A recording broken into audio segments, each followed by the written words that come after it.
নমস্কার, Gyandeep study centre YouTube চ্যানেলে প্রত্যেকে স্বাগত জানিয়ে আজকের আপনাদের সামনে আরও একটি নতুন ভিডিও নিয়ে উপস্থিত।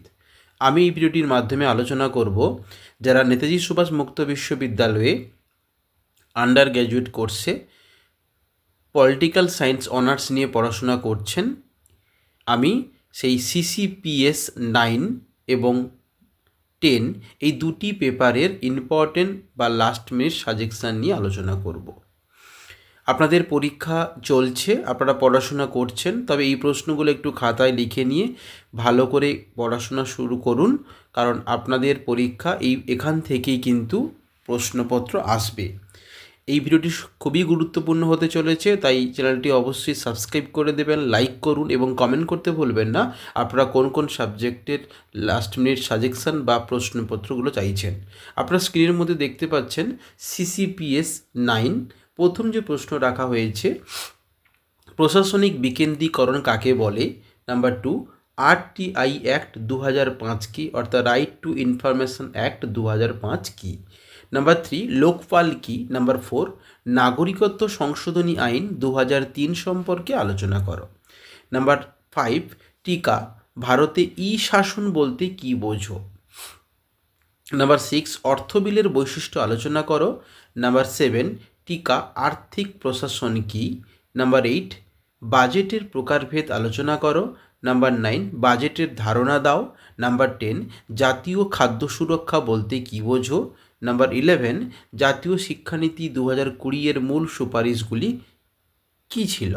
নাম্বার 12, নাগরিক সনদ কি, খুব ইম্পর্টেন্ট প্রশ্ন এটি। নাম্বার 13, নেগোসিয়েটেড বাজেটিং কি।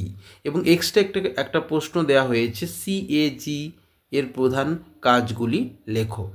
এবার আমরা দেখে নেব 10 মার্কের যে প্রশ্নগুলো ইম্পর্টেন্ট রাখা হয়েছে। মহাত্মা গান্ধী জাতীয় গ্রামীণ কর্মসংস্থান গ্যারেন্টি আইনের জন্য আবেদন পদ্ধতি আলোচনা করো। নাম্বার 2 দেওয়া হয়েছে MGNREGS এর লক্ষ্য, উদ্দেশ্য, পরিকল্পনা, বাস্তবায়ন পরিকাঠামো, বৈশিষ্ট্য ও অন্যান্য দিকগুলি আলোচনা করো। নাম্বার 3, লিন্ডরোমের নীতি আলোচনা করো। নাম্বার 4, স্বায়ত্তশাসনের ধারণা ও এর বৈশিষ্ট্য লেখো। মোস্ট ইম্পর্টেন্ট প্রশ্ন। নাম্বার 5, ব্লক প্রশাসনের মূল বৈশিষ্ট্যগুলি আলোচনা করো। নাম্বার 6, পঞ্চায়েত সমিতির ক্ষমতা ও কার্যাবলী বর্ণনা করো। নাম্বার 7 যে প্রশ্ন রাখা হয়েছে সেই প্রশ্নটা হচ্ছে গভর্নেন্স এর প্রয়োজনীয়তা ও সুবিধাগুলি লেখো। নাম্বার 8, ভারতের সরকারি ব্যয়ের প্রকৃতি ও পরিমাপগুলি আলোচনা করো। নাম্বার 9, দেখতে পাচ্ছেন জেলা প্রশাসনের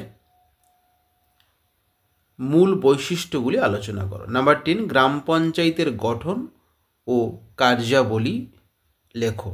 তো এই ছিল CCPS 9 এর ইম্পর্টেন্ট বা লাস্ট মিনিট প্রশ্ন।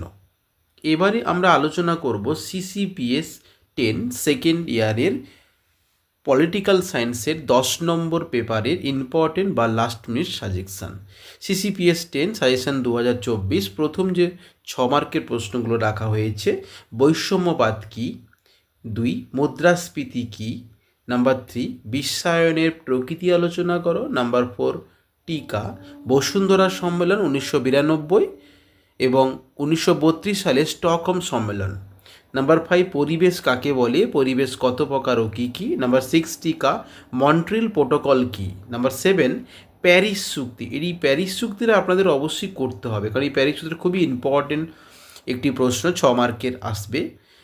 এবং টিকা, 2002 জোহানেসবার্গ সম্মেলন বলতে কী বোঝো। নাম্বার 9, ভারতের পরিবেশ নীতি আলোচনা করো। নাম্বার 10, TRIMS ভারতের পরিপ্রেক্ষিত আলোচনা করো, বা TRIMS এর ভারতের যে অবস্থান সম্পর্কে আলোচনা করো। নাম্বার 11, অভিবাসনের সংজ্ঞা দাও। নাম্বার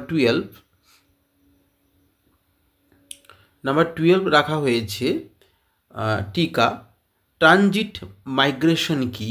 নাম্বার 13, বিশ্ব ব্যাংক এর কার্যাবলী লেখো। নাম্বার 14, মন্ট্রিল প্রোটোকল কি। এবার আমরা দেখে নেব 10 মার্কের যে ইম্পর্টেন্ট প্রশ্নগুলো রাখা হয়েছে। নাম্বার 1, ভারতের বিশ্বায়নের সুবিধা ও অসুবিধাগুলি আলোচনা করো, মোস্ট ইম্পর্টেন্ট প্রশ্ন।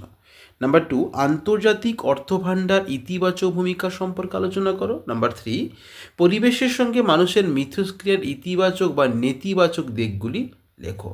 নাম্বার 4, মানবীয় নিরাপত্তা ও স্বার্থের মধ্যে সম্পর্ক কী তা আলোচনা করো।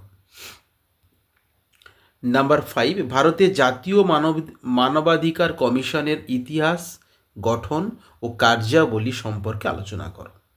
নাম্বার 6, বিশ্বায়নের প্রভাবে ভারতের অর্থনৈতিক সংস্কার সমূহ আলোচনা করো।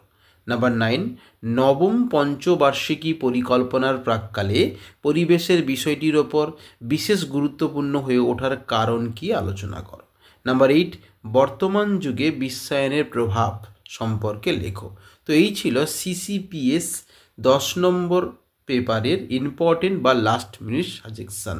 আপনারা এই প্রশ্নগুলো খাতায় লিখে নিয়ে ভালো করে পড়াশোনা করুন, আপনাদের পরীক্ষা অতি অবশ্যই ভালো হবে। এছাড়া আমাদের এই চ্যানেলটিকে সাবস্ক্রাইব করুন, লাইক করুন এবং কমেন্ট করতে ভুলবেন না আপনারা কোন কোন সাবজেক্টের লাস্ট মিনিট সাজেশান বা ইম্পর্টেন্ট প্রশ্ন চাইছেন। এছাড়া আপনাদের যদি যে কোনো সাবজেক্টের উন্নত মানের কম্পিউটার টাইপ নোটস দরকার হয় তাহলে অবশ্যই স্ক্রিনে দেওয়া কন্ট্যাক্ট নাম্বারে যোগাযোগ করতে পারেন, কিংবা আমাদের এই ভিডিওটি ডেসক্রিপশান বক্সে আমাদের ফেসবুক গ্রুপের লিঙ্ক, হোয়াটসঅ্যাপ গ্রুপের লিঙ্ক এবং টেলিগ্রাম গ্রুপের লিঙ্ক দেওয়া থাকবে।